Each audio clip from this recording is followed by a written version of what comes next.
Gĩikaro kĩrĩa gĩgũtanyĩtwo kũhithũria marĩtwa ma arĩa merĩkanĩte nĩ mabangirwo na kũhe hinya wa kĩmbeca ekinaĩ arĩa macokire gũtabania ũicio na ũthũkangia biacara-inĩ na wabici-inĩ cia thirikari.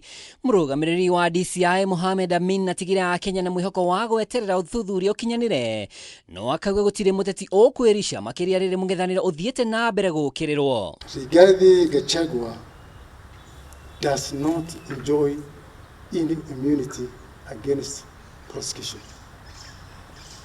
He is subject to the laws of the land.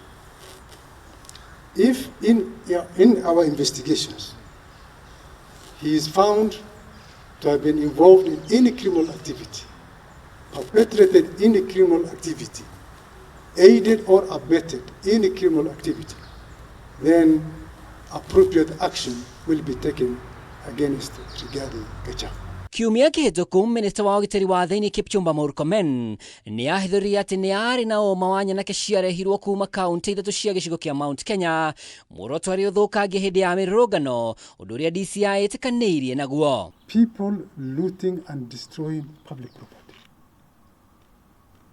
People attacking police stations.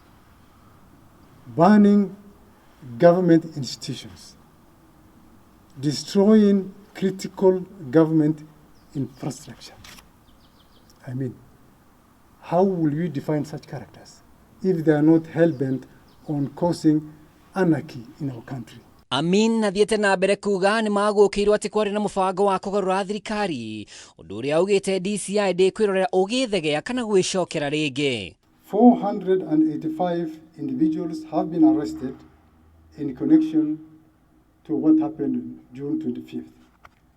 Of these, 448 have already been charged in court and 37 remain under active investigation, some pending further custodial hearings. Gũkĩrĩ ũguo, DCI nĩ areganĩte na riboti atĩ mũmemerekia wa nenda-inĩ Ndiang'ui Kinyagia ũrĩa waikirio ngono mwena wake no Kiambu agĩkuruhanio na kũheana mũtaratara wa mĩrũrũngano arĩ moko-inĩ ma borithi, kĩũria rĩu arĩ kĩrĩa makorire thimũ-inĩ ciake iria maugĩte nĩ maiyũkirie. Mine is to confirm to Kenyans that Ndiang'ui is not under the custody of the National Police Service. Handũ-inĩ ha Kameme TV rĩtwa rĩakwa nĩ Mwaũra wa Ndung'u.